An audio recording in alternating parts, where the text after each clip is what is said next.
Hey, business building warrior, it's Jim coming at you with another episode of Silent Sales Machine Radio. Today's guest is a coaching student of ours who started off going through the Proven Amazon course and now is successfully launching multiple ASINs or listings on Amazon. These aren't unique products, however. He hasn't invented anything. These aren't his own private label brands that he's launching. These are simply common products that he's easily able to get a hold of in whatever quantities he needs, that he's bundled together in a unique way under his own branded label. He's gone through some of the training in the Proven Amazon course, including our bundle training and our Proven brand building training. And links to all of this, by the way, are going to be in our show notes today. But he's got a very creative process that he shares with us today. I think I counted up at least 15, if not more, golden nuggets of useful information in today's episode for any of us, on top of being a very motivating story. Now, something else I really enjoyed about today's conversation with Zaheer is that he hasn't been doing this very long. He started off very slowly about a year ago, and he has a full-time job. He's a very busy guy, committing only a little bit of time here and there to the process. And when he sent in a few items, he noticed a short time later, some things started selling. And that got him a little more excited. So he committed a little bit more time. As we're rolling forward through time, it's only been 3 or 4 months, as you'll hear, that he's been actually going at this in any kind of serious way. But he's already built up a business that's getting some tremendous results. And the future is very, very bright for his business. Part of the beauty of what he's built is the fact that he now has listings on Amazon that no one else can sell against, and they're selling very well. He's seeing some significant numbers. He's operating at about a 24% net profit margin after all expenses, even though he's even running some paid ads on Amazon, which he talks about. Now, his numbers aren't huge yet, but keep in mind, he's only been doing this 3 months, and he's found multiple listings that belong only to him. And in some cases, they're selling like crazy. So he describes his entire process, how he did it, and you're going to really enjoy today's episode. Now, as a little disclaimer for anyone who's new, maybe this is your first podcast episode around here, strongly encourage you to listen to 5, 10, 15, maybe even 20 or more podcast episodes to get a real feel for what we teach around here, because you're going to hear a theme over and over and over again. And virtually every episode of the last 250 episodes or so, we're talking to people who are finding success using the exact same strategy that Zaheer tells us about today. That's the Amazon REPLENS model, which emerged from this community several years ago. We've been perfecting it and improving it over time, adding on creative new ways to find underserved listings on Amazon.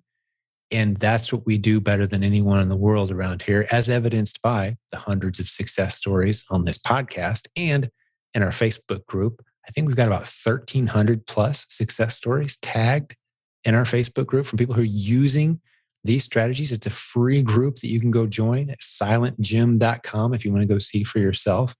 That's where we're going to start you. 99.9% of all new Amazon sellers should be starting with the Amazon REPLENS model, because you can be putting money in the bank as you learn how to grow an Amazon business.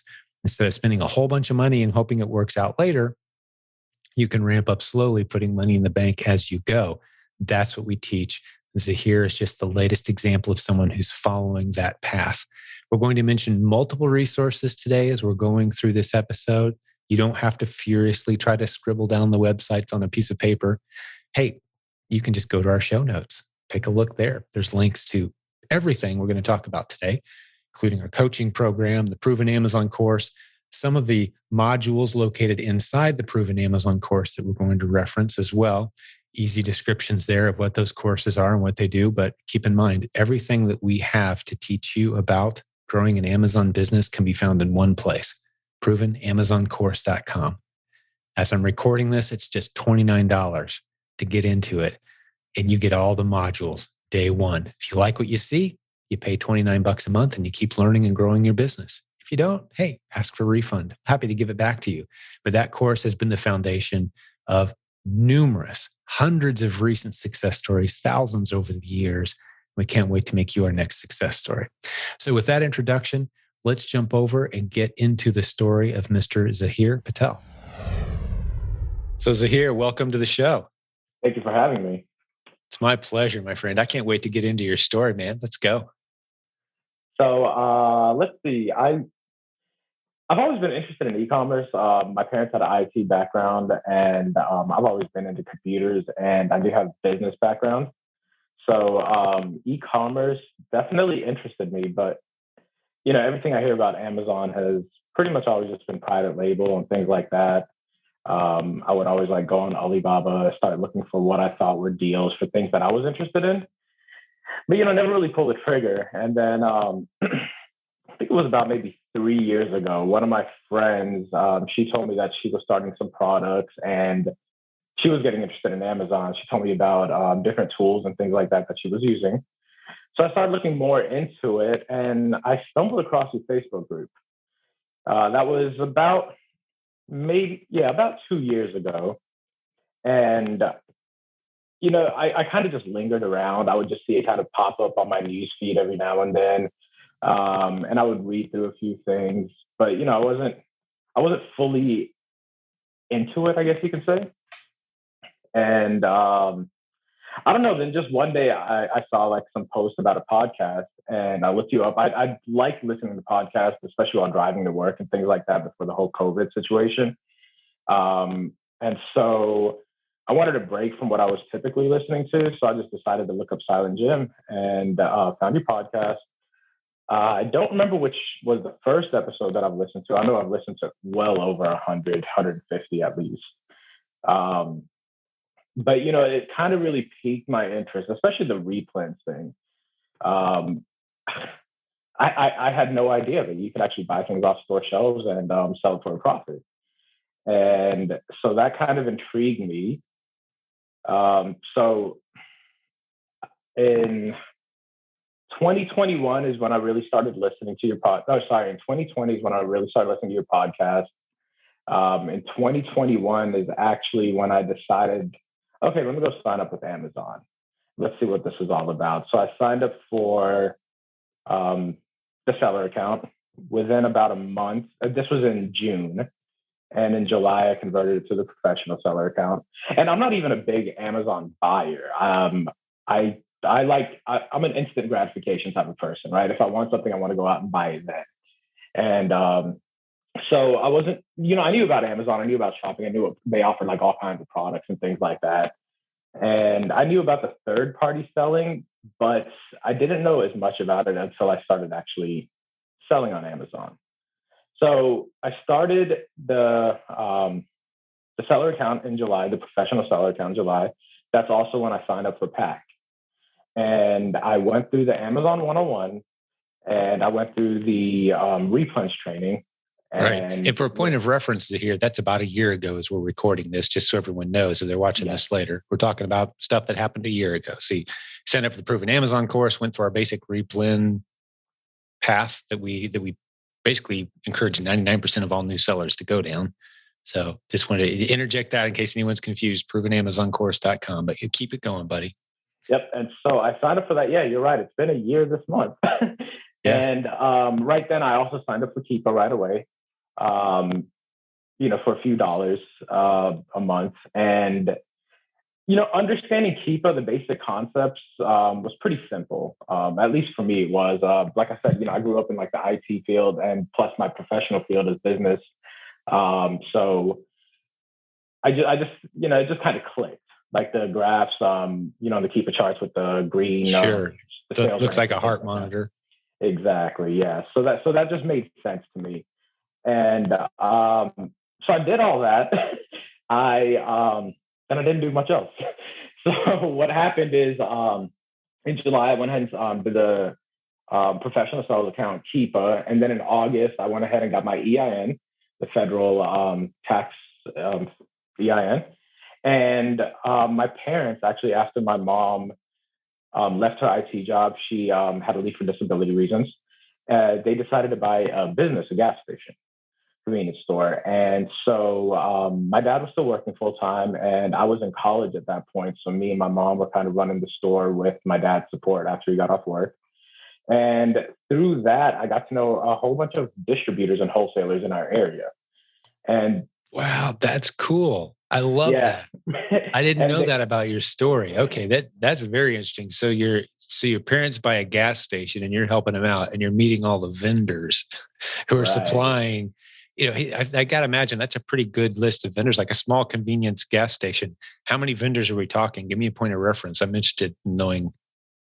So, well, obviously you have the major vendors, like, you know, all the national brands and things like that you see, like, you know, the sodas and all that stuff. Sure. I had knowledge of those vendors, as well as there's a big company that provides to gas stations. Like, they pretty much come into a gas station and they'll set you up from ground zero. If you have no inventory, anything like that, they'll come in, put in all the products for you, the pricing and everything. And so I knew of that company as well. But again, these are large companies, right? They're not going to just, sell something to me if I want, like, you know, a case of something. Yeah, 2 or 3 units of this to test on Amazon. That's a trick. Right. Yeah. Right. But with that being said, there are smaller wholesalers that are focused just in C-stores, convenience stores. And I know of all of them, not all of them, but quite a few around my area, within like maybe even a 10, 15-minute drive.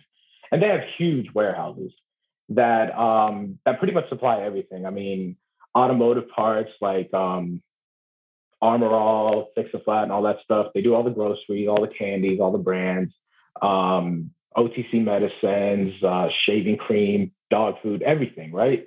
Awesome. Because the convenience store is a one-stop shop. Yeah. Essentially. Yeah. And so they pretty much carry all of those items. And I know one of the wholesalers, and I was able to get, because of my parents' history with them, and also because I think they also deal with a lot smaller vendors, they had a minimum purchase order of $100.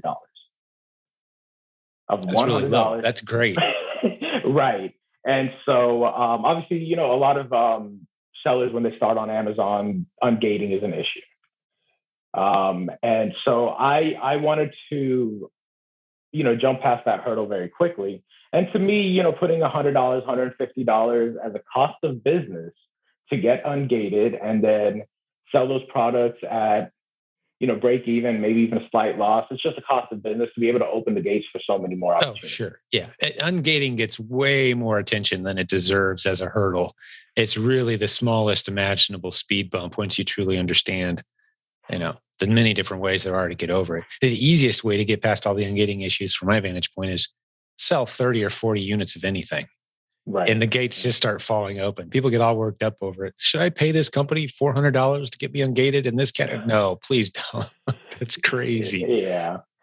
I definitely wouldn't advise that. Even though I did, you know, when I was first looking, I saw those types of websites, but I was like, you know, Amazon, from my experience, you know, I mean, Seller Central can be somewhat, or not Seller Central, but the seller support can be somewhat of a challenge at times.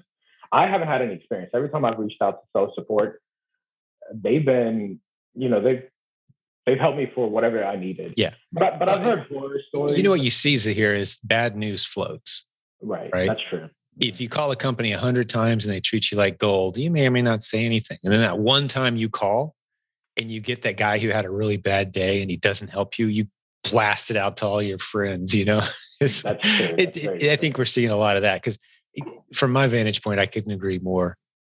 Amazon support is phenomenal, especially contrasted with, say, what we had in the eBay days. Go back 15, 18 years ago. There was no support phone number. You could wake up and your account was gone and there's nothing you could do about it. So in contrast to that, man, it's the golden age of support for sellers from my vantage point. Yeah, I mean, I've been very satisfied with their support, with how they've been able to help me. Maybe had a couple of small hiccups, but nothing that wasn't able to be resolved eventually. Good to hear. Right. And so going back to the story, so I ended up getting a few items to get ungated. I remember my first purchase was just shy of $150 at that wholesaler, but it got me ungated in groceries, in OTC medicine, and topicals, and pets. And also all of them were brand names. So I got Ungated and Ungated up with the brand. And a lot of brands too. Right. Now, OTC medicine was a little tricky. Yeah. Because you have to provide some documents from, was it the FDA website? Or there's some website where you have to be able to provide to show that you have like actual authentic type of products and things like that, and they are certified. Right. Some extra luckily, steps. It's right. kind of like with hazmat. There's a little test you have to take, and they make you jump through some hoops, and those hoops change from time to time, but it's worth it to jump through the hoops. Mm-hmm, mm-hmm. And actually, at that point, I guess I don't know if this still happens, but at least when I signed up as a seller, I got contacted by somebody at seller support. Yeah. Within maybe 30, 45 days of me signing up. Mm-hmm. And at that point, I already had all of my products that I was getting Ungated in. And I asked that person the question about the OTC medicine, and he directed me where to go, told me exactly where to go, put in all my information, send the pictures, and he personally went ahead and Ungated me right then and there. No, that's interesting. So he was able to do the ungating during was he just verifying your identity at that point? No. So identity verification was very easy. I didn't have to do a video call or anything like that. Just provided all my information, the pictures of the IDs. It was more of just support to help to see how I can start selling and growing an Amazon business. They contacted you? They contacted me, yes. That's awesome. I hear of those stories. I think if you get a little momentum and you start selling a few items, they notice. And I do know this, that Amazon has KPIs that their team is supposed to be hitting. Metrics, they're tracking of how many new sellers are we bringing onto the platform. They want more sellers.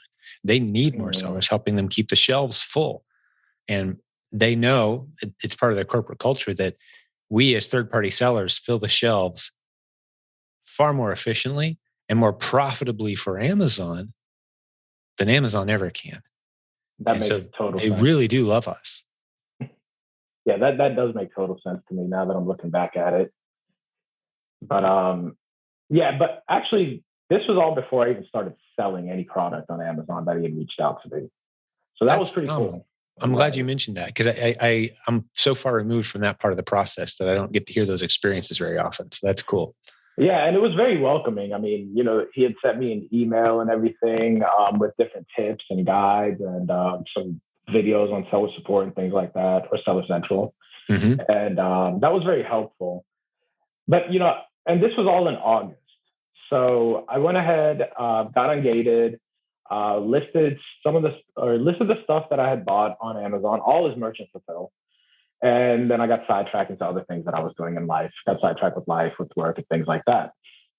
And didn't really do anything with Amazon. I was over here paying for PAC monthly, and I was paying for the professional account, but didn't really do much.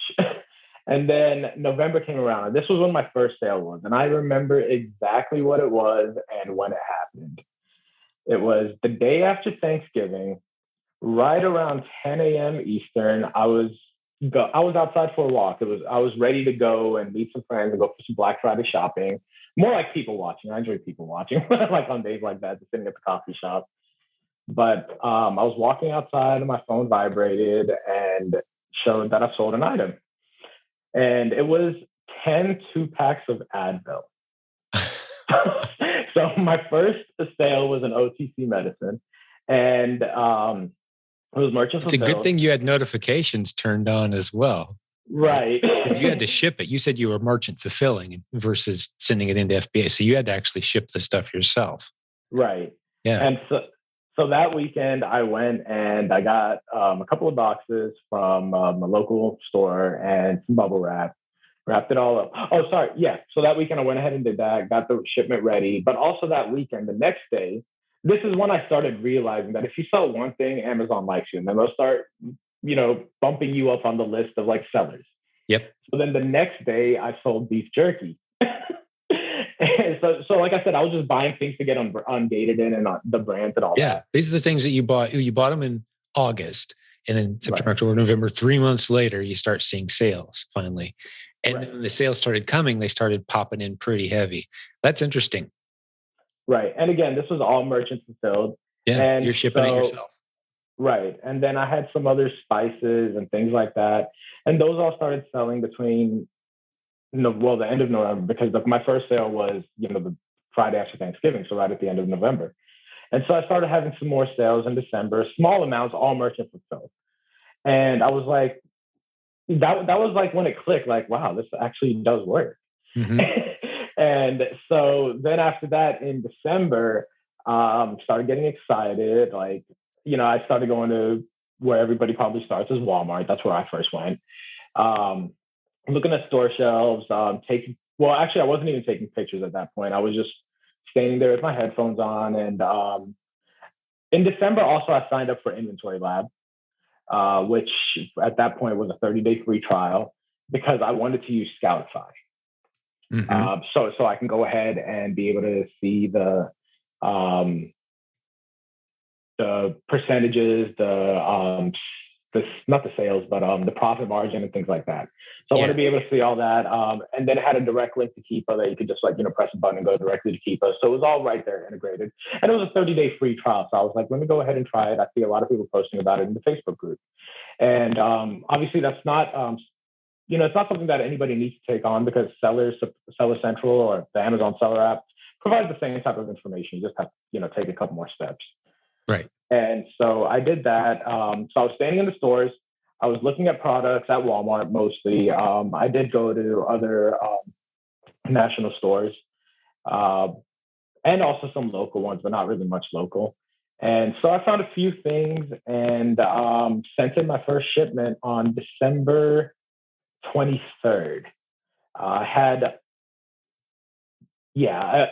about almost 2 weeks I was on PTO vacation for Christmas and everything. Mm-hmm. So I had a nice time to do my prepping, packing, and all of that. So I went ahead and set up my first shipment in December. It arrived.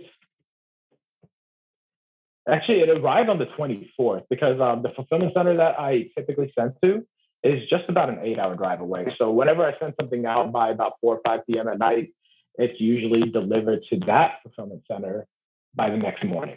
Oh, cool. So I thought that was pretty cool. Now, that's only when I send in the small shipment. Now, when we get to bigger shipments, then obviously, they start going everywhere. Right. And so I thought that was pretty cool. Then I started getting some more sales, and I started seeing in January, sales were starting to come in. And to me, me selling like $500 in the month of January was like a wow, right? Because I'm coming from selling like $40, $50, $100 in November and December. So that's how it went. My first shipment went out in December 23rd. Sales started coming in January. And also in this shipment, I had other products that I bought from the wholesale that I was trying to just liquidate and all of that, plus things that I had gotten from Walmart. I think that was the only place that I had sourced at that point. So went ahead and did that, saw the effect of it. So then I went out some more. And I quickly realized that even though Walmart has a lot of products and a lot of the stuff does sell, but I wasn't happy with the profit margin mm-hmm. and the competition of sellers. So I started shifting to local stores. Over here, we have a farmer's market that I've looked on their website. They have like 7 or 8 locations. They're all in Georgia. There's some grocery stores that are just in the Southeast. Also some local, like international type of stores, like Indian grocery stores, Caribbean grocery stores, things like that, Hispanic grocery stores. I love those little off the beaten path stores. Exactly. Cool. And I'm pretty sure that I did that because I heard that in one of your podcasts. Oh, good. And it made sense, right? Because I remember you also saying in your podcast, like one of the products that you sell, you have no idea what it says. Like it's not even in the same language. We still sell it. Right. I know exactly which product you're talking about. Yeah. I pay $7 or $8 a box and sell it for $24 several times a week.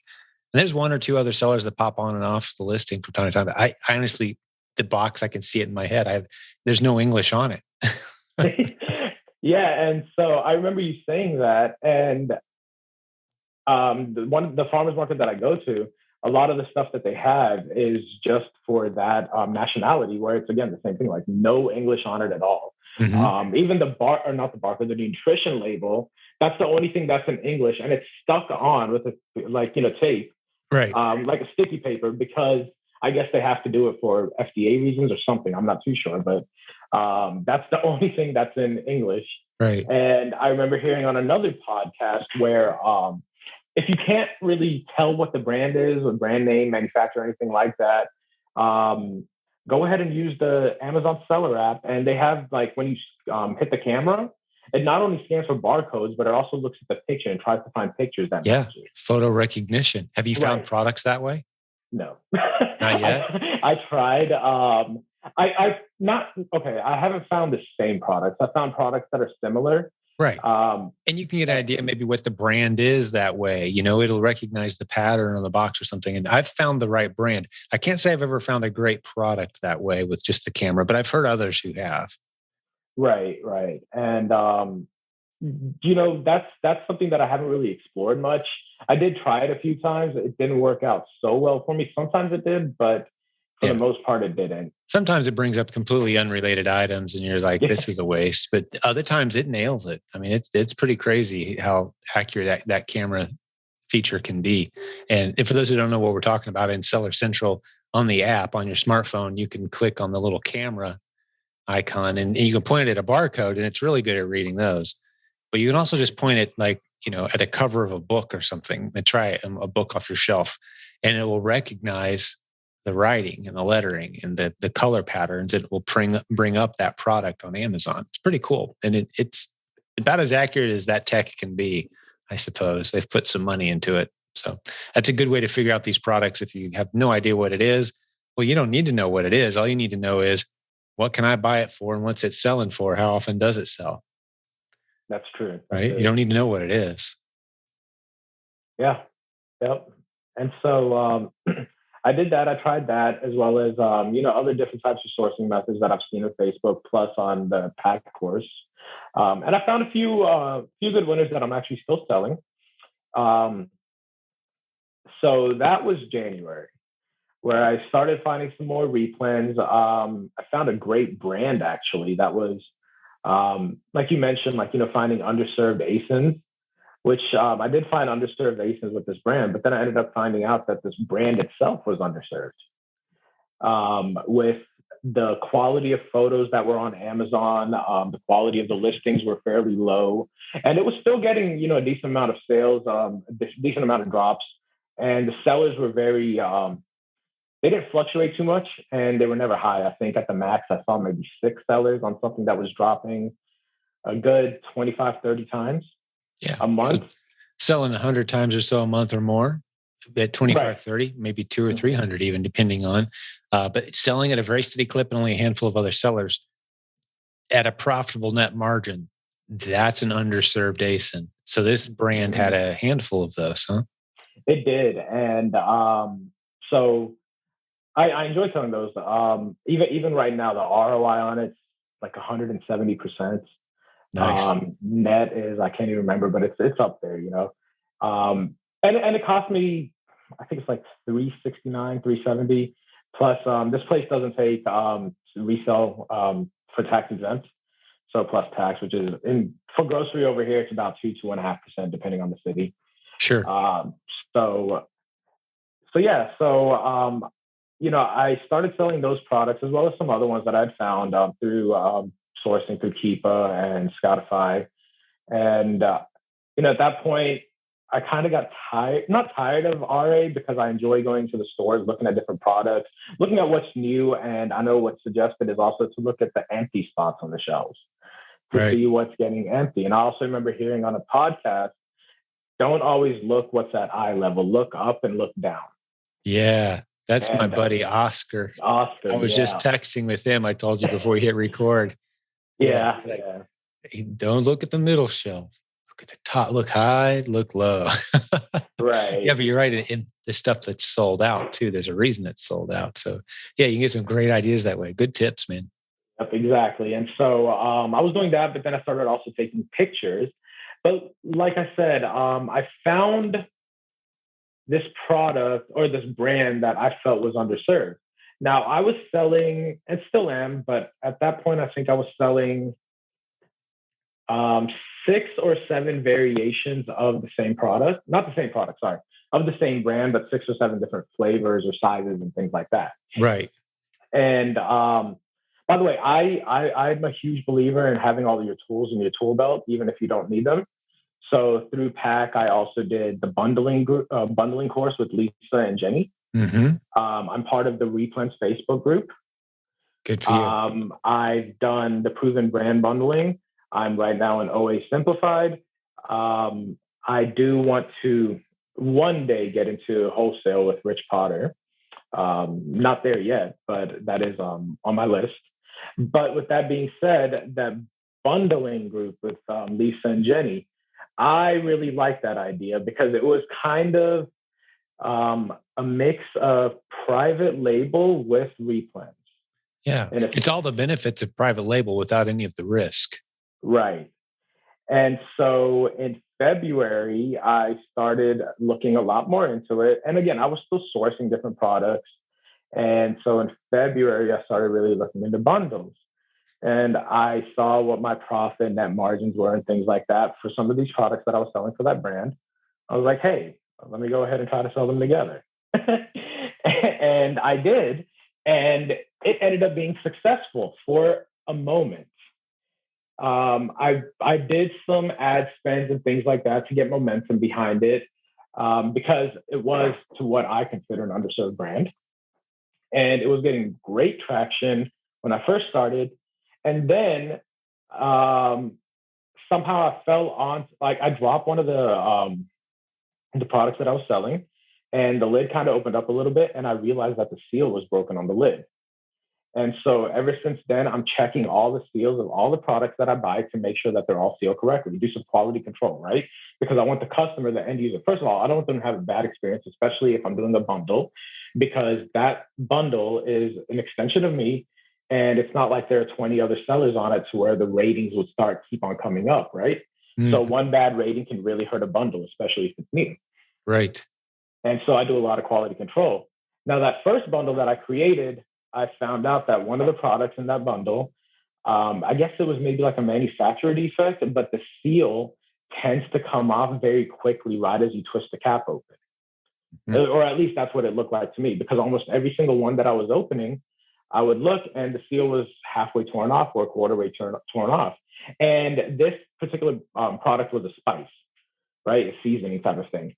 And I love cooking. I know cooking. And I also know that once the seal is broken, that's when air starts getting into it, which causes some moisture, which degrades the seasoning. Exactly. Makes it chunky and things like that. So the customer isn't going to be happy with it, especially if it's sitting in an Amazon warehouse where it can get pretty hot.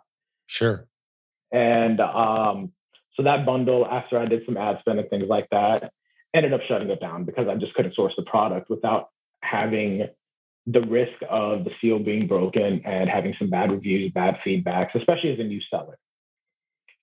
So again, I continued my REPLENS journey, still out there sourcing, had some other products. And then I found another brand that I started with REPLENS. I was selling their products as REPLENS.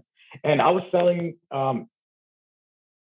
maybe about 7 or 8 a week of this product, of this brand. And then I got into another one and I was selling about 5 or 6 a week, things like that. The sellers were steadily climbing though, because this product is readily available throughout the US. And then what happens when sellers go up? Price starts going down. I'm not a big fan of a race to the bottom. I don't do that. I don't suggest anybody else do that. I've seen where I've gotten sales above the buy box and I'm okay with it. And I've also noticed there are other sellers that you can look at like different listings that you're on, and somehow other sellers tend to like hop on your listings and vice versa. I'll hop on their listings and things like that. I know Brian Olson, I believe he's the one that does the course for the Keepa training. The advanced Keepa training. Yeah. Kind of looking through all the other Amazon sellers that have a similar profile to you, or they have a very active REPLENS business, and saying, hey, where are those product opportunities for me? And since you bring it up, the very nature of REPLENS is you're going to be selling on existing listings that other people set up the vast majority of the time, unless you get into the provenbrandbuilding.com concept that you talked about earlier, where you build brands you build a brand that you can stick on your bundle. of easily sourced products. And now you own that ACE and no one else can do it because you've uniquely identified it. You've got it brand registered. Ideally, you've got a unique element that no one else can add to that bundle that adds value. But other than that, yeah, REPLENS is the game of selling underserved ASINs right alongside all the other sellers. But there's millions of them out there is the good news. Once you're good at finding them, you can find them all the time. But yeah, I just wanted to fill in a couple gaps for everyone. I also want to point out, you've mentioned the PAC a couple times, but we haven't given the full acronym in a while. That's the Proven Amazon course. It's a common acronym around here. That's the course that everyone uses to get into Amazon selling. So sorry for the commercial there, but just try to keep track of the acronyms we're dropping. You're doing a great job, man. Keep it going. So you got a little frustrated on some of these bundles. Others were jumping on them or the products weren't working out. So what did you start doing after that? Well, like I said, I was finding products and then sellers were jumping onto it and price started dropping. And so, like I said, I didn't want to play the price war. So I kept my price about the same. I would adjust it by a few pennies or maybe, keep it in like a 5% window, unless the 5% window ended up being like a 10, 15% window for the buy box. Then at that point, I just reevaluate it or just wait them out. And typically I tend to wait them out. Usually what I've noticed, at least in the short time that I've sold, is when somebody drops the price drastically, they're usually sold out, in a short enough period of time to where you're not really incurring any storage charges. Right. That makes total sense. Yeah, as a pricing strategy, you don't want to follow the race to the bottom. And, there's plenty of cases we've talked about on this podcast recently, Zaheer, where if let's say it's a popular enough ASIN, this typically works for those ASINs where there's 30 or more drops per month on Keepa, meaning there's a lot of activity there. You can price in the middle of the FBA pack, the middle of the other sellers, and you're going to get a consistent number of sales typically because it's such a popular product and your product is located in a zip code near the buying customer. They're going to snag yours and pay a couple extra bucks. They don't care because they can have it within 2 hours. And so that's the buy box. You're winning that local zip code specific buy box for certain sellers, and because it's just such a popular product, so you don't want to race to the bottom too fast. And if it gets to be 60 days or so without a sale on an ASIN, now it's time to probably revisit, do I need to go play in the mud with the other low price sellers and get rid of this dog? Right. But don't give in too soon. Yeah. I like that advice. Yeah. And then also, it varies by, I guess, by individual, right? So if luckily for me, I have a full-time job as well and, have some savings and all that to where cash flow hasn't been that tight. I definitely leverage credit cards exclusively. All of my purchases are made on credit cards, except for at wholesale where they require ACH or debit cards. Yeah. It's almost always credit cards. I have ones that are doing 1.5% back. I have some store credit cards where I can get up to 5% back. But I never keep a balance that will get interest. I'm always keeping a rolling balance, but I never pay interest. I don't foresee that actually happening. I don't like that. Yeah. So I at least in the beginning, I don't see that as a viable option. Obviously down the road when, you get large enough, then you can afford to put on debt, then that's a different story.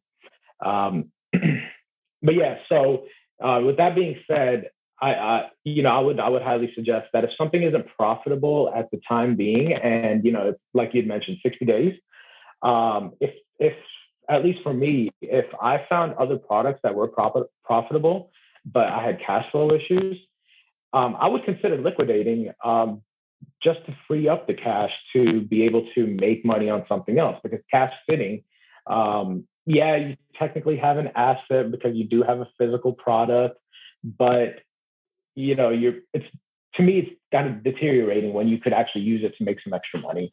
So that's something that I always consider as well. And as a general rule of thumb, higher velocity money at lower margins beats slow money at higher margins, right? So if I can make $1 a day, that's better than making $30 a month. That's right. I agree with that. Yep. Just in general, because the time value of money and the velocity of the turnover. So just keep that in mind too. If you've got some slow moving stuff that sells every once in a while, but you could free that cash up to get something that's moving faster at a lower margin, you're better off in the long run. You can run that math out over 5 years if you want, and then the difference is dramatic. Yep, I agree with that. And so, sorry to go off that tangent, but now I think I'm in February at this point. February, March, yeah. So March is actually when I first created that bundle where, like I said, the seal was kind of broken, so I kind of had to let that bundle go. Started getting onto some other ASINs, started selling some other ASINs, and I just couldn't get my mind off bundles. I really couldn't because of the exclusivity on it.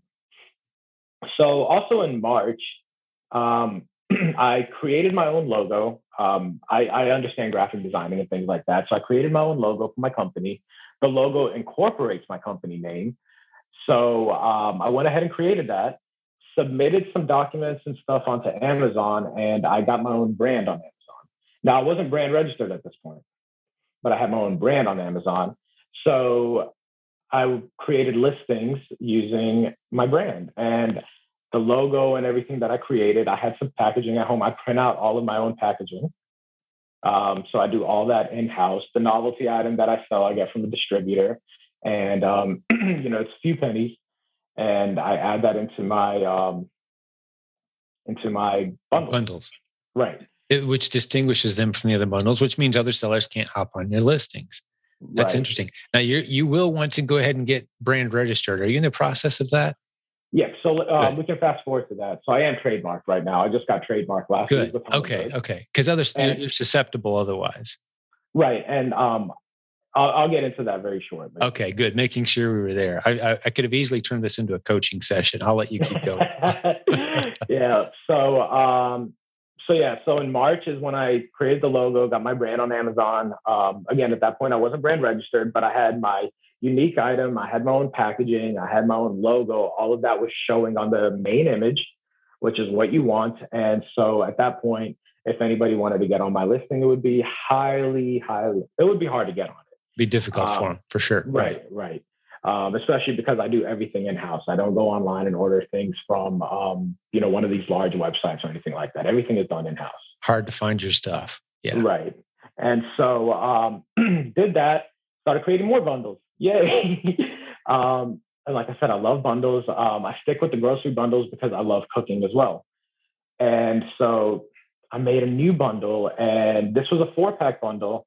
It was great. Was selling it for like $50. Purchase price was right under $20.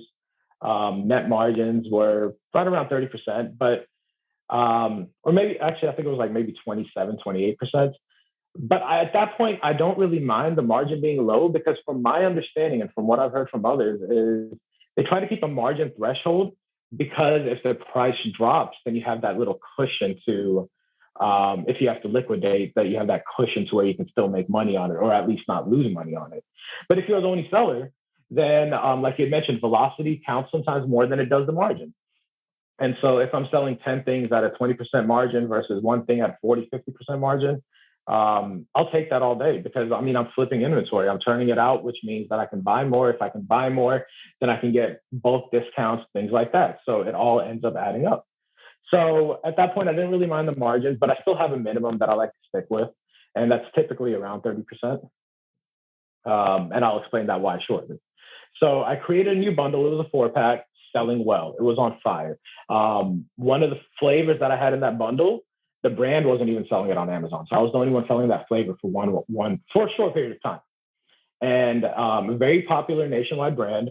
And so it had a lot of followers, a lot of people that were buying the products. And obviously I bundled it with other things that were selling. And going back to that bundling course with Lisa and Jenny and what they suggested is when you find a product on Amazon, Amazon shows you what buyers buy with this product. And so you got to do a little bit of research. Me thinking in my head, they're going to buy this, this, and that doesn't work. Amazon tells you what they tend to buy, what they have in the cart with that product. Yep. Customers who bought this also bought that. There's a bundle. Exactly. Right? Exactly. So that's exactly what I did. And I incorporated this new flavor, selling like hotcakes. And then I didn't do my due diligence, I guess. Or at that point, I didn't even know that I had to for this, but I found out that that flavor was only a one-time buy, a one-time made to order. And so then the brand came on, started selling it on Amazon. I was starting to run out of stock because once the brand came on, then other sellers, hopped onto that brand and started to... Anyway, bottom line, I wasn't able to get that flavor anymore. I had to retire that bundle. Oh, right. And it was a nice bundle. Yeah. It was disappointing, but there's two things I can do: sit and soak about it or move on. Keep doing it. Repeat, do it again. Exactly. Right? Exactly. So then what did I do? I started looking at more and more bundles, started creating more and more bundles, 2-packs, 3-packs, 4-packs. And what really worked for me and what I've realized is a lot of these big brands, they have exclusivity with other big retailers, as in, like one big brand of a seasoning, for example, may sell a few flavors to all the retailers across the US, but have exclusive flavors for just one retailer, Right. one region, right? So like in the Southeast, I found products that are only selling in the Southeast. Mm-hmm. Major brand, right? But only selling in the Southeast, and there was no listing on Amazon for it. So what did I do? I found flavors that were already selling that I can already tell were selling because, again, I was already selling this brand by doing the REPLENS. So I knew that these were selling. So, and then also, like I said, I like cooking. I love cooking. I do a lot of, I watch a lot of like Food Network and things like that. So in my head, I have somewhat of a experience of what I think would taste good together. Mm-hmm. So I started creating more bundles. And again, I'm creating these bundles under my brand with my own packaging and my own unique product. So I started getting more sales. I was like, wow, this is really nice. And it started ramping up extremely quickly. And so I just kept on doing it. Luckily, I was able to source these products locally, but the time that I was taking more time to drive and pick up these products than I was to actually prep and ship them out. Which is a good problem to have, I guess, because, and by the way, I was merchant fulfilling almost all of these. Oh, you're still doing all merchant fulfill? I was. This was back at the time. This was back in April, March, April time. Which is just 3 months or so ago. For those who are kind of tracking the timeline, really, things have really taken off for you just in the last 5-6 months.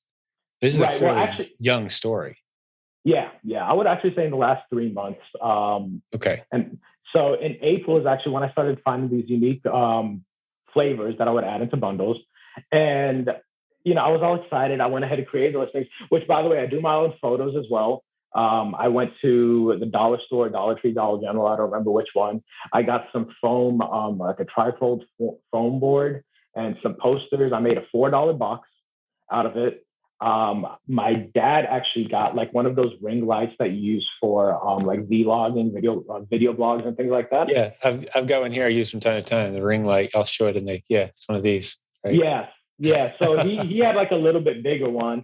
And so and I have it right over there, but like it's got a stand on it. So I have my photo box up, like I have another desk over here, and I put the photo box up, and then I'll just take that light and I'll angle it however I want to. I have a stand for my phone. Right. And then that ring light came with like one of those shutter remotes. So I put the phone on the stand, and then I'll like adjust the light to where I think it looks good, and then bam, take the picture of it. So I do all of my pictures as well to make your $10 photo box. Right. And the reason I do all of my photos myself is because I don't want to risk the brand coming after me for using their photos. I've seen a lot of other listings on Amazon where you can tell that the photo has came from like, some website or things like that. At least that's the way I see it. I like to have my own unique photos as well. Like I said, that I do, I know how to do photo editing and things like that. So I do all of my editing, which can take a little bit of time, but I've got it pretty streamlined. So like I said, the new flavors that will come out, or even all the flavors from my bundles, I'll take all the pictures, get excited, throw up a listing on Amazon. And I make my listings, like I have a template for them to where they're generic enough to where I can copy and paste a lot of the stuff, but unique enough in certain areas to where I can be descriptive about the product. So it doesn't take me long to create the listing. You can go into Amazon and then just duplicate listing and then make a new listing. Very big time saver, but it takes a lot of work in the beginning to get the right verbiage and things like that. All of my listings have at least 4, maximum 5 bullet points. All of them have at least 6 or 7 images, because Amazon likes all of this, right? It helps rank your product a lot more. Yeah, helps your products get momentum. Are you doing any pay-per-click to boost your listings when you first launch them? I am. I do auto pay-per-click, and through the auto pay-per-click, I look at what search terms they're using, but I use it a lot for negative search terms, right? Because I want to get my cost per click optimized. I did start with manual, but I saw that auto was a little bit more cost effective and pretty efficient. And I think that has a lot to do with how the template for the listing is created, because obviously Amazon picks the keywords based on your listing. Sure. And let me just take a break here for a moment, Zaheer, and fill in a couple gaps, because I always like to keep on the perspective of brand new sellers, or those who maybe aren't quite that experienced. Although, your story is only a few months old, really. You've kind of taken your time and ramped up slowly. In the last 3 months, things have taken off, and we'll get to the rest of the numbers and that sort of thing in a moment. But we don't advise new sellers to start where you are right now. We've got a great course in the Proven Amazon course collection that has to do with bundling. You mentioned that course with Jenny and Lisa. They did a great job on that, but we don't start you there. And we don't like to see new sellers setting up new listings and worrying about things like taking photographs and bullet points and all of that. Don't start there. You've got a unique set of skills that made that step fairly easy for you here. But new sellers, stick with REPLENS. And we have several, just in the last 20 podcast episodes, I've interviewed 4 or 5 people who have 6-figure a month REPLENS businesses that have never set up a new listing on Amazon. They've never had to worry about bullet points and photos, and right. So this is kind of a little bonus concept that you don't hear us talk about a whole lot around here. We did spend some time recently talking about provenbrandbuilding.com. That course is now included in the Proven Amazon course, and it really steps you through how to do the things that Zaheer is talking about today. So just want to clarify that for everybody. We haven't suddenly shifted into, hey, everyone needs to do bundles. No, bundles are beautiful, but you need to understand the basics first. And if it feels like it's a little over your head as a new seller, that's okay. We'll get you there over time, and you can start doing some of these things. But just wanted to fill in some gaps and give you a little break for a moment, Zaheer. So yeah, back to the story though, man. This is really helping a lot of folks, I'm sure. Yeah, and one thing that you did mention is for the new sellers, I understand Keepa. I believe I understand it fairly well, and I don't just blindly buy products and put them into a bundle. I'm doing my due diligence. I'm doing my research. I'm also a very data-driven person. I love Excel. Mm-hmm. I love pulling in data from all different types of locations, combining them all together, doing pivot tables, VLOOKUPs, all of those things to get the data that I need before creating a bundle. Because I want to eliminate, I really want to take my emotions and my thoughts out of it. I'm just looking at what the customers are buying, essentially. That's it. Right. Right. And again, I'm using the tools that have just been provided to us. I mean, Keepa is, the king. Keepa is be all, just use that. And obviously test the products, right? Because when I started creating the bundles, I was first selling the same products, as a replen. Mm-hmm. So I just wanted to add that in there as well. Yeah, those are great points. Yeah, you're finding these. It's the same way that I like to talk to people about launching their own private label brand. You don't start there.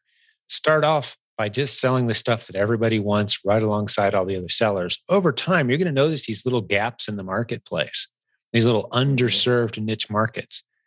These places, like, what you're doing right now is you're noticing seasoning A and spice B are doing well, and they do well together, but no one's doing them together yet. So you bring them together, right? It's not just this instinctual thing where you think in the middle of the night, I wonder if we should put this spice with that spice. It's not that. This is a very data-driven decision. And that's the same thing we teach our private label students too. Over time, you're going to see these gaps in the market. Let it come to you organically, though, rather than taking this big risky leap, making 5,000 units and then learning how to market it later. that's a disaster waiting to happen. So I love the way your story's kind of unfolding naturally, even though it's happening fairly quickly. Mm-hmm. And even with that, which I'll get into as well, I test my bundles. I don't go out there and buy 20, 30 of the products to put into my bundles. Mm-hmm. That is the reason why I was merchant fulfilling a lot of them, is because I was thinking, okay, maybe I'll sell 2, 3, 4, 5 a week, maybe. It took off. It got momentum and traction. A lot of my bundles are below 70,000 ranking grocery, quite a few of them below 50. Which is a really fast mover for those who don't know. That's great. Right. And when people mention the Keepa drops, some of my bundles, I can see that the Keepa drop is showing about 30 a month. I know how much it's selling. And when you say it's 2, 3x, even 4x, yes, that's true. If you see drops of 30 on Keepa, because I'm the only one selling it, I know how much is actually selling in that month. You're selling 150 or so a month. It's up there, yeah. So the 2, 3, 4x rule is, at least from what I've seen, is true. You're absolutely right, which only makes sense. And for those who don't know about Keepa, this is another little interjection from me. For those who've been around a while, you're going to think to yourself, "Oh, Jim says that all the time." There's new people listening too, so bear with me. Go back to podcast episode 369 to learn why we love Keepa so much and learn what a drop is and why we're paying attention to this. But once you understand how Keepa works, it makes sense that it's only checking that listing every once in a while. So there could have been several rank changes since the last time it checked. And Keepa wouldn't know that. It wouldn't know that the rank has been drifting up and down in the last 5 hours. So it would miss some of those sales. But it's a great way to estimate for sure. So learning to read that Keepa chart is vital. And it's not rocket science by any means. You've mentioned you're a spreadsheet nerd. I'm a bit of a spreadsheet nerd too, but I can teach even the most artistic left-brained person out there, or maybe it's right-brain artistic, I can't remember, but I can teach you how to read a Keepa chart very, very quickly. And that's what we do in our training. Yeah. Keepa is, that's definitely the one research tool I would never give up. If I had to give up everything else, Keepa is the only thing that makes sense to keep, because that's the best way to tell what's selling, how it's selling, the longevity of it, the history of it. Because also when I'm looking at Keepa, I look at 3 months, 6 months, 9 months, a year, however long I need to look at, and which has been mentioned in other podcasts and in other training courses or training videos, is look at the data tab. Look at the data tab, look at the amount of sellers, look at how they're selling their stock, and also check mark that box that says include the old sellers that aren't selling anymore. Look at how they did with their history of it, right? Did you see them going step down in their inventory? So that's, I look at all that data in Keepa when I'm making it tells you a lot. They scrape their own data. A lot of the big, pricey, expensive tools are just buying Keepa's data and repackaging it in a graphically friendly way. And you're paying 15 times the money for the same information. But Keepa's all you need to get this rocking. We have multiple 7-figure sellers, people who sell multiple 7 figures per year in our community that use just the free tools Amazon provides you, Seller Central and Keepa. That's it. Now, there's a lot of tools you can use to make your life a lot easier, for sure. But just to illustrate what's possible, and we don't make money for Keepa. We rarely, if ever, use our affiliate link. It's just a great tool. They're scraping the Amazon database in a way that no one else is, with great efficiency. They have to have a monstrous bank of servers somewhere because they're tracking a lot of data that Amazon just doesn't provide. And so that's why they're such a great tool. But let's get into some of the specifics of your story, man. As far as the numbers and whatever else you want to share, let's keep it rocking. I hate to interrupt you, but I don't want to leave anyone behind either. Yeah, no, that's perfectly fine. So let's just say fast forward. So in March is when I really started getting into bundles. April is when it started taking off for me, and I was merchant fulfilling a lot of them. I remember the first weekend which was towards the end of April, actually. I remember it was the last weekend of April.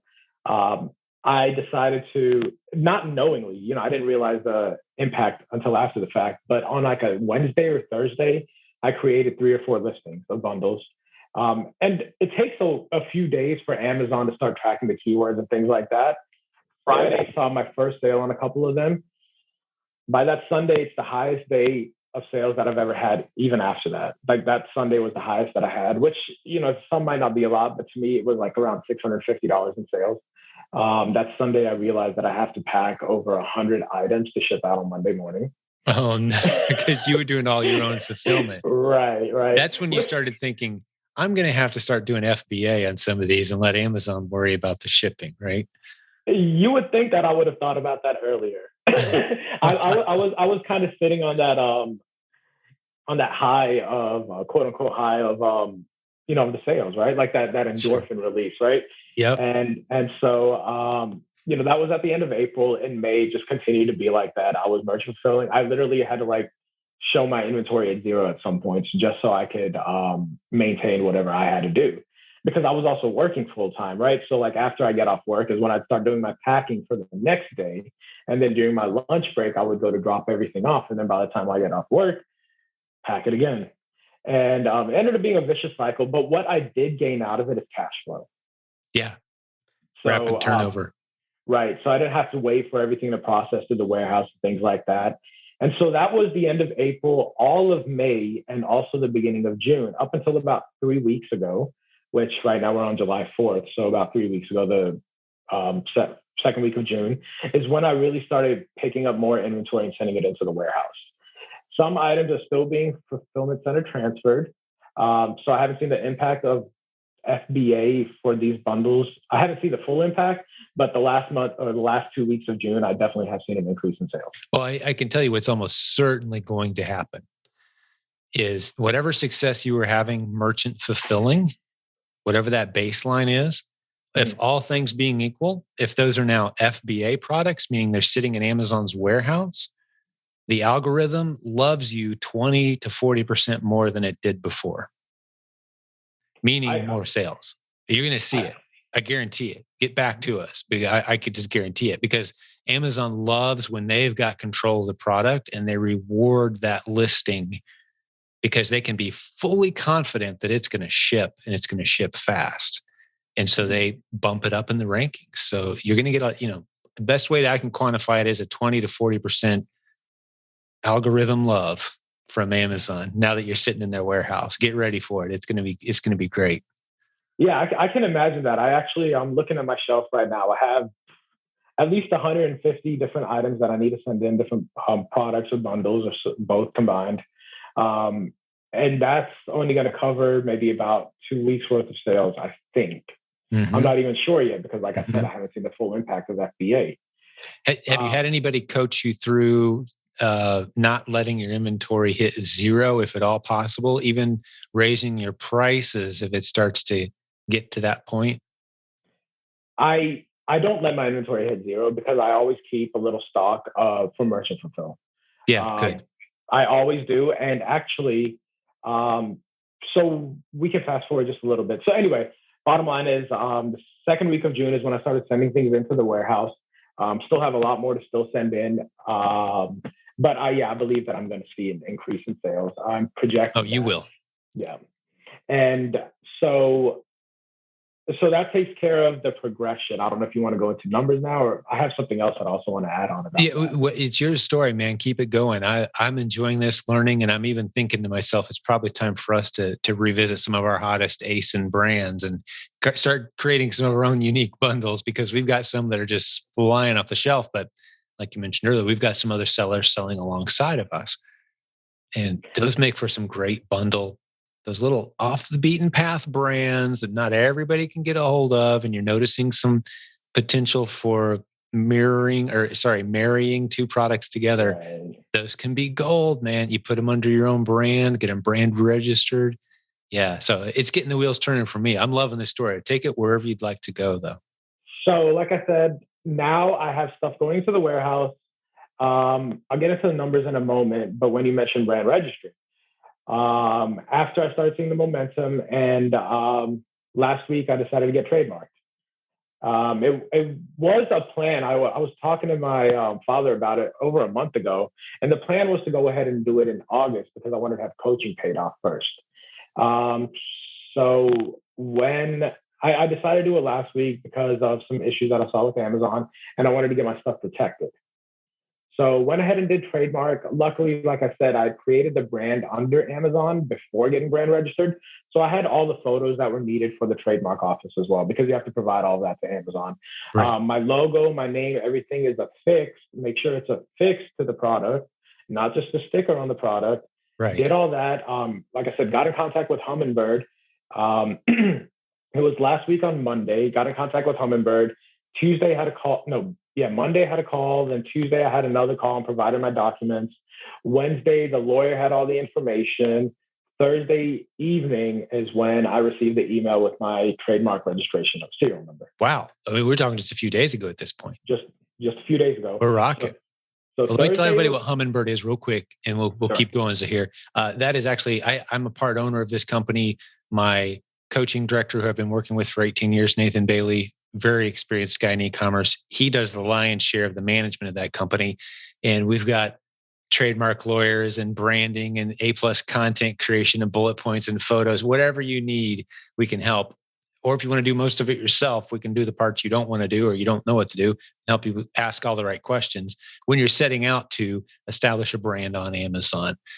Even the way that Zaheer's talking about today, where he doesn't have any of his own products. But if you're paying attention, Zaheer hasn't gone out and bottled his own spice yet, although I think that's probably coming at some point. He hasn't done that yet.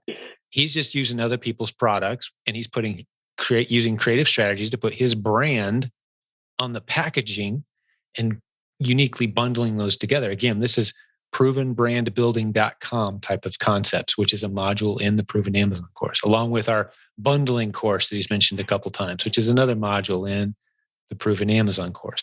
So he's just kind of pieced together some of these strategies, and he's doing some pretty special stuff. But I just wanted to explain what Hummingbird was. Sorry for the interruption. No problem. So, Thursday evening is when I got the email from the lawyer that I got my serial number. Friday, I got an email to go ahead and set up a meeting with Nathan. Nathan Bailey, he had availability Friday evening. So went ahead and took that spot. And so Nathan and I were on the phone for about an hour and a half.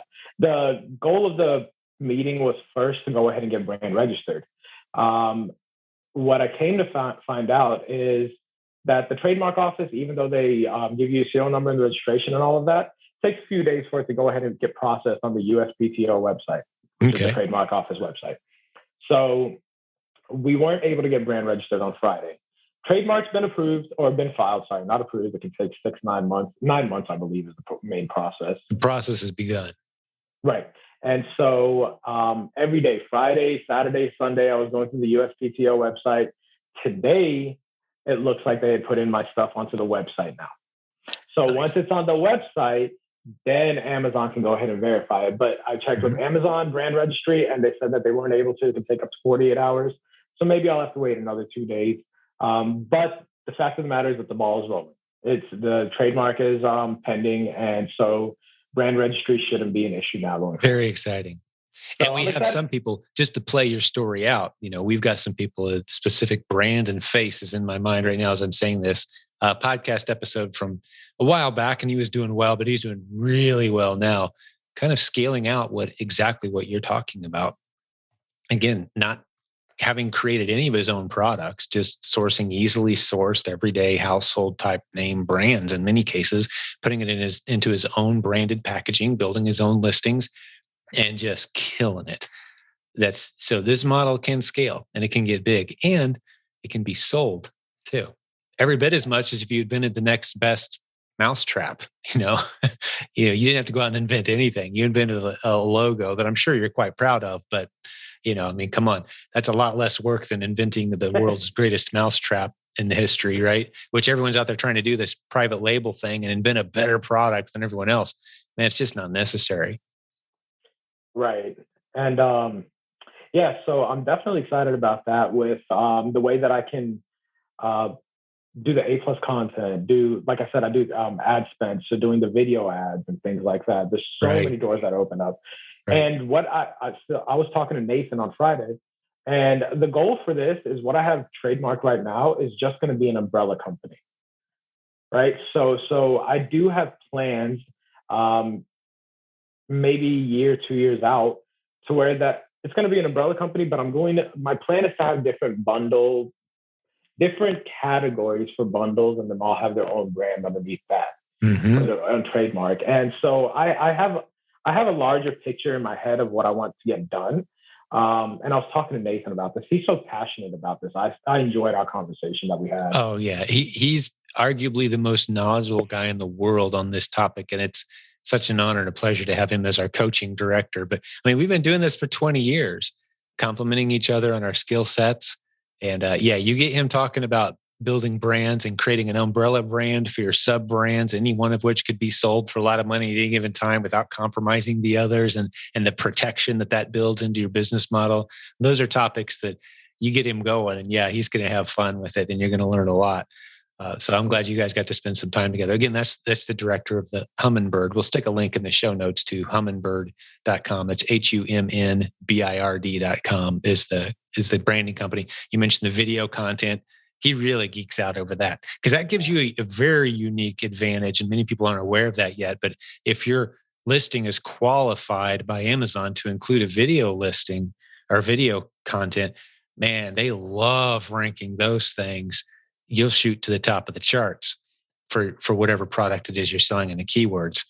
So yeah, he's a master at that as well. So yeah, we're having a lot of fun with that. You've got some unique advantages. It reminds me a lot of the early days of Google when a decent SEO expert could get just about anything ranked.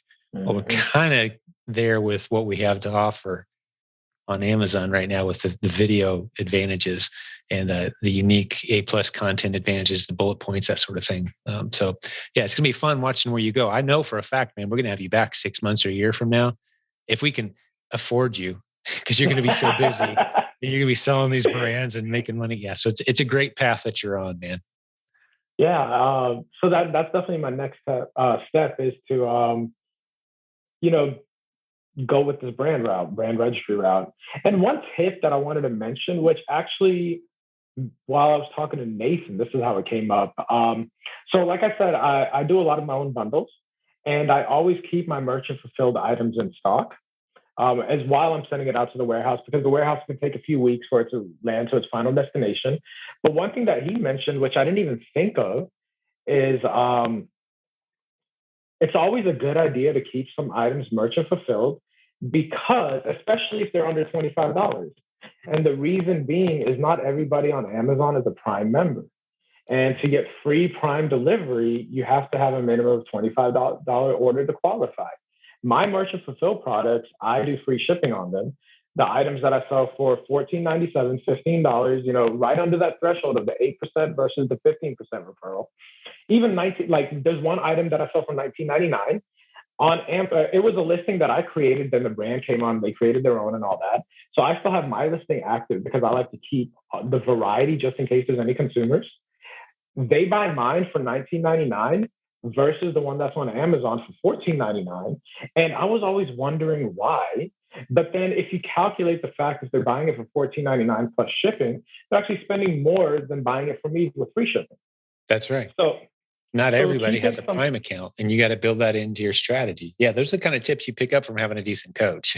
Yeah, and so one thing that I'm going to be revisiting is the items that I am selling as REPLENS, that there are multiple sellers on. If they're all FBA and they're all below the $25 amount, there might be an opening if you do merchant fulfill.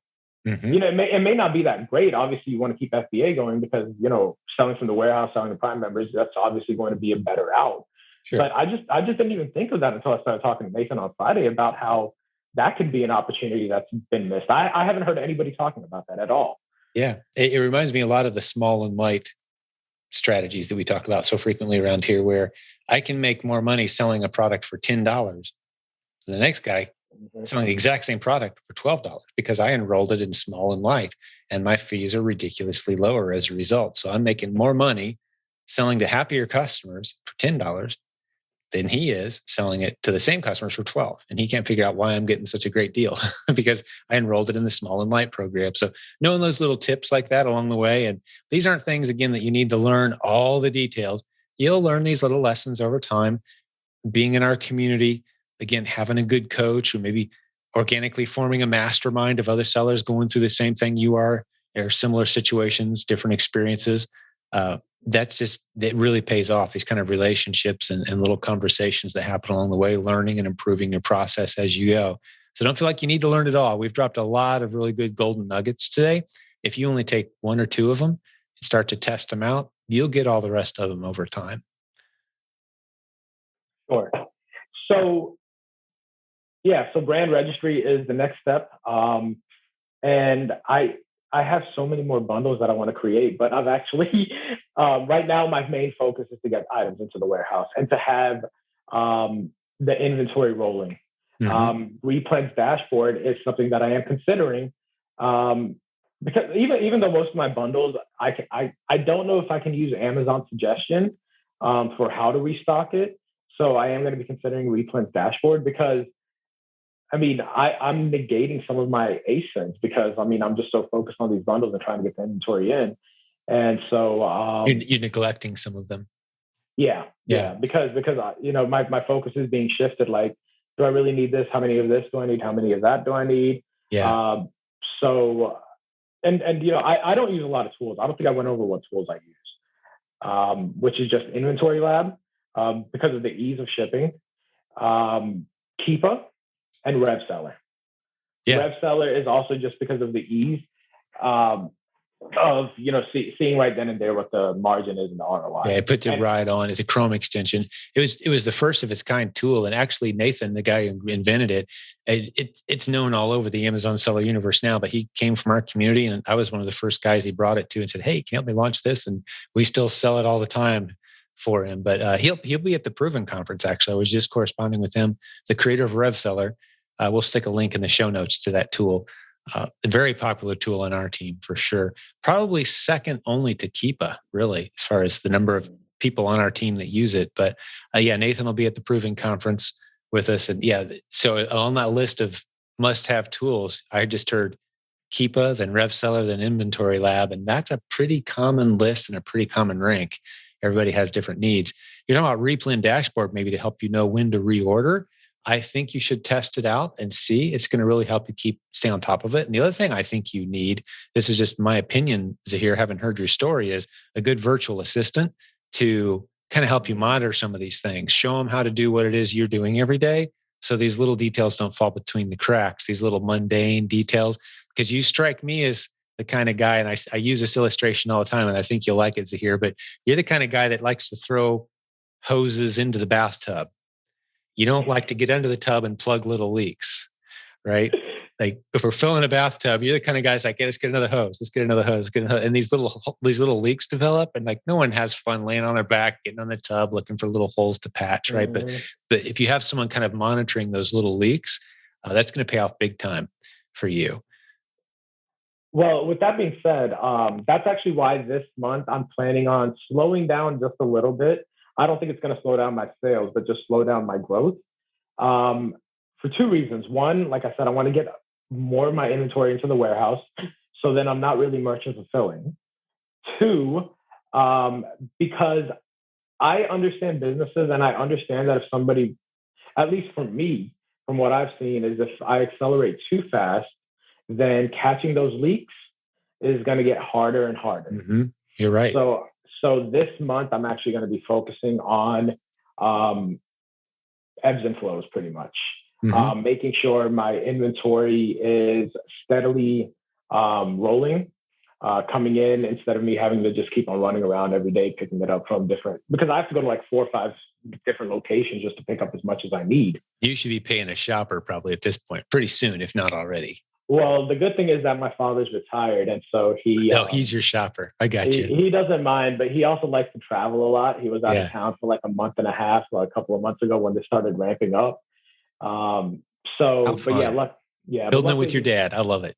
Yeah, exactly. And it's great to have support. Mm-hmm. And he's very supportive of me. He knows that I'm entrepreneurial minded, I guess you can say. But he's very supportive and very helpful. He even helps me with my packing and prepping and things like that. he kind of does it at his own pace, which is fine. So what I'll do is I'll just go to him and, tell him whatever I need done. I've already explained to him and shown him the process. So he'll just, while he's like watching TV or something like that, he'll just start doing it at his own pace, which is fine. Just give it to him ahead of time. And that works for me because that frees up my time. Like, prepping and packing, I don't mind doing. Like I said, on a Sunday, I realized I had to pack 100 different items. So I don't mind getting my hands dirty in that aspect, but it does free up my time to have some type of support. Can I make a little suggestion for you? Something you probably haven't done yet, but I guarantee you 10 years from now, you'll be very happy you did. Sure. Get a picture of your dad prepping your stuff. Because at some point, this brand is going to be huge. And at some point, if life unfolds the way it does for most of us, he won't be here anymore. And that's going to be a treasured image in your mind. Oh, that's such a good idea. Right as you said that, I could imagine, let's say my business is getting so big in the warehouse, there's like a nice black and white photo of how it just started. Black and white is better than color at this point, right? Yeah. In your imagination, like, hey, these are the early days. This is how it all started. Yeah, that's beautiful. You got to get that photo, man. That's such a good idea. But yeah, so he's definitely been helping me with the prep and all that while I do. Like I said, this month is going to be working on getting my processes nailed down. And you mentioned the VA. So that's actually one thing I was considering even before I signed up for coaching is should I do the VA or should I do coaching? At that point, I didn't even know I was going to do bundles, right? So went ahead and decided to do coaching. After coaching, the coaching is working out great. I have Mark and Amanda Hollingsworth. They're great people, lovely to talk to. Email them if I have any, any questions or anything like that, bouncing ideas off. Having a coach it's more than just somebody telling you what to do or how to do it. It's, for me at least, it's somebody to just talk to about what can be done, how it could be different, learn from their mistakes so I don't have to go through them. One thing that I like listening to like motivational videos, especially in the morning between, 8 a.m. and 11:30. And, they always say is learn from others, learn from the people before you because they did something successful. So you don't have to make those same mistakes. And so that's what I definitely utilize coaching for. I also email my reactive coach, right? Mark and Amanda are my proactive. And I also have a reactive coach. I email her as well if I have any questions. So I definitely utilize them. But like I said, so I did the coaching and then I signed up for the brand registry. And now I'm not too sure when, but I am looking towards a VA and using the provenreplensva.com, right? Right. Now they're trained specifically to help you find more replens. Well, the kind of VA I know that which may be awesome, and I think it would be diversify your business. But the kind of VA you might need to find and train your own, or add some additional training to the one that you would get from us through Proven Replens VA. And that is monitoring your bundle reorders, your inventory levels, maybe helping you with some of the pricing issues. You're going to need a repricer on some of the ones where you're competing with other sellers potentially, right? So you can start to have a VA manage some of those things for you as well. Just some of the tedious tasks. Well, that was actually the goal is because what I do want from a VA is to help me find more replens. The way that I look at it is because one thing that I've realized is do what you do good and let other people do what they do good or well, or however you want to put it. So I love finding and creating bundles. At least that seems to be my forte for right now. And so, but I don't want to neglect the replens business because that replens business can help pay for some of the ad spend. Yeah. And that's what leads you to some of the other future bundles as well. You're going to develop a real keen eye for spotting hot replens that can be bundled into unique listings that belong only to you. Exactly. And so that's why I'm leaning towards the VA through Proven Replens VA, as well as like you had just mentioned, is maybe, have them for 40 hours, pay them the rate that's going rate in Philippines, which you had mentioned about $4 an hour. $4 an hour. Yeah. And I did hear that podcast with the VA from Philippines. That was a great podcast as well to hear their experience. Oh, I'm glad to hear your feedback on that. It was an unusual one, but it really gives you an appreciation for how good we have it here in the States, huh? Mm-hmm. $1 an hour, the average wage in the Philippines. So a chance to work for us for $4 an hour is life-changing. Pretty incredible, right? Like it makes me want to just go, hire a bunch of them and find stuff for them to do later. But we're training them up rapidly, and they're being snatched up as rapidly as we're training them. Kyle's doing such a great job with that program. That's provenreplensva.com. There'll be a link in the show notes. Yeah. So I wanted to get a replen for that purpose, as well as, like you had mentioned, maybe, 10, 15 hours a week to do some administrative things, just to, go through and see what the inventory stock's looking like. If there's any possible IP complaints or, IP issuance, things like that. Just some administrative tasks and things like that. But like I said, I mean, the goal of that is more to have a VA to add, because I personally, I don't want to be stuck with just, 20 bundles, right? I want to be able to have a vast majority, or not majority, but a vast library of products on the Amazon catalog. And like you had mentioned, and I hear you mention this a lot on your podcast, is 20% of your replens are 80% of your income, or something like that. Yeah, the Pareto principle definitely applies. Yeah, and that bottom 20% are taking up 80% of the time you waste, or because of the 20% of your bottom ASINs. It's like, they're just, it kind of drags you. You kind of purge them out and focus on the good stuff. And that 80-20 rule always applies. It doesn't matter how much work you do at either end of the spectrum, the rule is always going to be there, but you can always be improving, getting rid of the duds, focusing on the strengths. And that's just a good business principle in general, by the way. I'm sure you've probably heard it, Zaheer, but given the opportunity to work on your weaknesses or improve on your strengths, you're always going to come out ahead improving on your strengths and putting other people in place. You kind of alluded to this earlier, putting other people in place to address your weaknesses, right? Mm-hmm. That you're always going to come out so far ahead. It's kind of like that. I'd rather earn $1 a day versus $30 once per month. Mm-hmm. I think it's that same principle. You play it out over 5-10 years, you're in a vastly better position, focusing on your strengths, assigning others to manage your weaknesses. Yeah. Right. Good stuff, man. I think we've dropped, if I was keeping track, at least 20 gold nuggets in this episode today. I think we've given people their money's worth for sure. Yeah. And I haven't even gone over my numbers yet. We've got to do that still, just to validate the whole thing. Like, what's this guy selling? Yeah. Hit us with some numbers, man. So let's start. So I started, my first sale was, like I had mentioned, the day after Thanksgiving, so November. Closed out the month with $140 in sales. December, $127. January, $436. February, $1,300. March, $1,200. And this is, again, when I started doing the bundles. April went to $5,300. March, $5,900. June, $7,400. And this month we're on day 4, and I am at probably right around $1,300. 4 days in, you're going to set a record here in the first week for your best month ever. Potentially. Yeah. No, so I'm at $1,200 so far. Right? $1,200, yeah, but you play that out over the next 3 or 4 days. I mean, we could come close to your June numbers in the first week or so.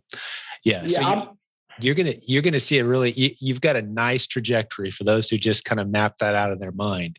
You're on a very nice trajectory. And I love that we caught you early on. One of the things you said when I approached you was, my numbers aren't that great yet, but I noticed the trajectory and the story and the excitement, and you're on to something. And so I wanted to catch you before you're giving us numbers that are so big that listeners say, oh, that guy's doing 100,000 a month. I could never get there. Like, no, this is very realistic. Yeah. And one thing that I do want to point out is pre-ad spend, my net is about 30 to 32%. Post-ad spend, it's about 24%. It fluctuates based on how I do ads. But one thing that I do want to mention is the ad spend is higher because I'm introducing new bundles. So I'm spending extra on it. The way that I look at it is, let's say I had a product and I was trying to put it into a grocery store. If I wanted to be on the end cap, if I wanted to be on the eye level shelf, or if I wanted to be at the cash register, I have to pay for that space to the retailer.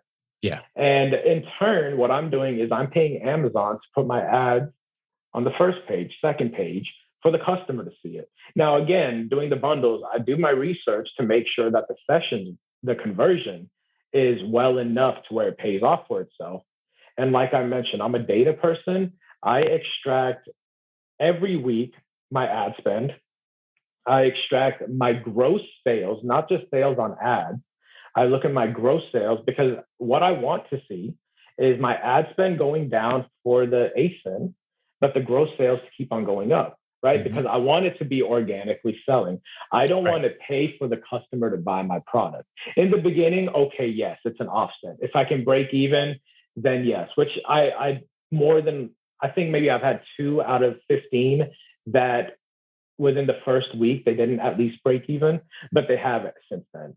But what I do want and what I do monitor is to make sure that my ad spend's dropping and that the revenue is increasing enough to where when I create a new bundle, that revenue is offsetting the ads that I'm spending money on for the new bundles.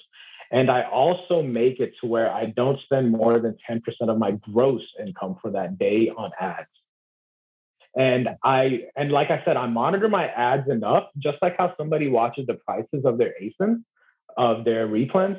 I watch my ad spend. I look at when it's selling more, when the conversion is happening more, when I should increase and decrease the ad spend. Yeah. As you get a little bigger, I don't know if you know about this here or not, but as you get a little bigger, there's tools that will do that for you automatically. They're really good. I don't know if you're quite there yet enough to justify that. I don't think you are. I don't think you should even start researching yet, to be honest with you. But because now you're doing a fine job of it and you're understanding the moving parts.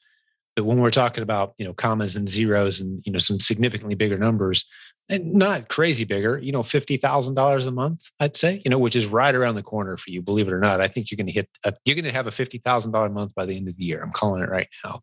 And at that point, you start looking at some of these tools and that run your campaigns for you and maximize your return on investment for your ad spend. So, that's interesting. I never even thought about looking to see if there are any tools for that. So yeah, I'm not going to look at it now. Like I said, I'm a data nerd because I scrub this data and I look at what's working, what's not. I try to optimize my listings every week. Maybe even like every 3 days, I try to optimize it to where I'm not spending as much and I'm getting better conversions. Also, I had an Amazon ad support person reach out to me 2 weeks ago. And working with them on a weekly basis, which Amazon, they reached out to me. I don't pay them or anything like that. Right. They're working with me to help me optimize my ads, giving me tips. She said that I can email anytime if I have any questions or anything like that. So that's, from what I'm seeing, Amazon wants all third party to succeed, because if we succeed, they succeed, right? You're absolutely right. They make a lot of money. They make a lot more money off of us with our 25% net margin businesses than they do off of selling products at cost to keep the vast majority of their customers happy and returning. Right. So they need to stay price competitive. We can't make a profit on those price competitive ASINs, but Amazon makes a lot of money when we sell our high net margin. So it's kind of like Amazon. If you think retail, right? Amazon's handling all the loss leader stuff, the stuff that gets people in the door. We're the ones selling the end cap high margin products. And they let us have that territory if we're creative enough to get into those spaces. That's what REPLENS are. That's what your bundles are, right? So it's a beautiful marriage if we're there to take advantage of the position, the offer that they're making us. Well done, man. You're doing a great job. I've got another call coming up before too long, so I do need to start to wrap this one up. But this has been a tremendous episode. Was there anything on your mind that you wanted to make sure and get out there? Thanks for reminding me about the numbers. I typically do that myself, but you did a good job reminding me there. I appreciate that. But what else is on your mind? Anything that we need to hit before we start to land this plane? Yeah, just one more tip that I want to give to others out there. This is more for people that are exploring bundling. Use social media. One of the bundles that I started selling really well, which gained real big traction, is it became a TikTok viral video. And the product that I was selling was in that TikTok video. And at that point, I was the only one selling it on Amazon. Not anymore. Now it's been Your video or someone else's? No. It was somebody else's video, but it just coincided at the same time. And did you notice that video and then decide to sell that product? No, but now I watch TikTok videos all the time to find bundles. Gotcha. But No, you it's just saw this spike in traffic suddenly, like, where'd this come from? And then you discovered the video. Is that how it happened? well, I saw the spike in traffic, so I went to go get more of the product. Then I was getting like 3 cases off the shelf, and there was somebody else over there, and she's actually a TikTok recorder. She has, I don't remember, like over 30, 40,000 followers. She's a chef, and so is her wife. And so told you. She told me that she said this is really popular right now on TikTok. And then I downloaded the app. I looked at TikTok. I saw all the recipes and all the videos that were coming out based on this product. And so I was like, wow. So me and her, we were talking at the store for, I don't know, maybe like 20, 30 minutes. We ended up exchanging numbers. We've met online before through Zoom. And the goal is for her and her wife to start, once I get a little bit more established, to start promoting products and adding the Amazon link at the bottom. That's amazing. Yeah, it's those connections, those relationships. Those are the pivot points that you look back on and go, wow, imagine if I hadn't said something at that brief moment in time to that stranger, and now look what we've done together. Yeah. That's just the spice of business, right? Those relationships, it just makes it so interesting and entertaining and fulfilling. Great story, man. I think that's a good ending. Good place to end. Unless there's anything else that on your list or anything we needed to cover, I think this has been a tremendous episode. I learned a lot. No, I think we've covered everything. Yeah, I mean, I went into some details, and I'm happy that I was able to share my experience and my journey, and beautiful. Hope to add more onto it later on. Yeah, I can't wait to get you back. When you have that $50,000 month, let's get you back on, man, because it's coming. It's coming. It's inevitable at this point, and then 100,000 after that. It's just you're on. That's your trajectory. And I hope you don't mind me sharing this, Zaheer, but I want to emphasize one thing about one of the reasons I enjoyed this episode more than the listener has today until I tell this bit of the story is because I see this happen so often. I approached you and said, hey, Zaheer, I noticed your post. You've got some momentum, man. Let's share your story. And you pushed back a little bit saying, I'm not quite there yet. I don't know if I've got quite enough to share. And here we are with one of the most golden nugget filled episodes of recent memory. If you just document it out, there's so much here. And the reason I say that is because I know there's other people listening to this show who have a very similar potential to really help us all learn some really interesting new lessons, but they feel like, my story's not big enough yet. Well, I'm more interested in the trajectory than I am the location currently. Your destination is a beautiful place, not too long from now. And we have a chance to really motivate some people to think to themselves, hey, he's just a few months in. Look what he's doing. I could do that for a few months, focus in and work something big into my future. So thank you for that, Zaheer. And thank you for being on the show today. And thank you for letting me kind of talk you into it. It wasn't that hard to talk you into it, but thank you for letting me get you on board today. Very articulate, tremendous story, lots of great details. So thank you, sir. Well, thank you for having me. It was great. I really enjoy this community. It's very positive, very welcoming, and very knowledgeable. And I'm just glad to be able to share it in whatever I can. Yeah, beautiful. Hey, and you're coming to the Proven Conference as well in August. I'm so looking forward to it. I mean, I've talked to my coaches about it and to a small group of other people, and I mean, from what everybody is saying is that it's just like, I mean, words can't describe it from what I'm hearing. Like, it'll be life-changing. Your first one, you'll never forget. It's like a big family reunion of people that get you, right? And inspire and encourage you. It's a really special environment. I'm so glad you're going to be there. Yeah, hundreds of us are descending on Louisville, Kentucky, August 12th through 14th, 2022. Zaheer's going to be there, along with the vast majority of the guests that you've heard on this show the past several months. All of our coaches, not all of them will be there, but the vast majority of our 60 coaches will be there, including Zaheer's coaches. They're going to be there, last I heard. It's going to be a tremendous event. So let me just talk to the listeners for a moment, Zaheer, and wrap up with a couple of closing comments here. I truly hope you enjoyed this episode as much as I did. I say that all the time, But even if you weren't listening today, I had a blast. But I think if you're paying attention and taking notes, this is maybe one of those episodes you want to listen to a second time because there's so many good nuggets in there. You also will want to visit the notes, the show notes for this episode. If you're on YouTube, maybe scroll down to the description area. We got a lot of good links for all the stuff we talked about today. If you're ready to get started, all of the content that Zaheer has learned is in one destination, Proven Amazon course. It's got all the different modules. That's what he's been coached through as well. He elected to get one of our coaches to help work through the process. And our coaches, of course, are our most successful students who commit a few hours a week to work with our most serious students who are just getting started. It's a beautiful arrangement. Like I said, we've got about 60 coaches. So give us a call. There'll be a link in the show notes to Jim Cockrum Coaching. That's the coaching team that I get the honor of working with every day around here.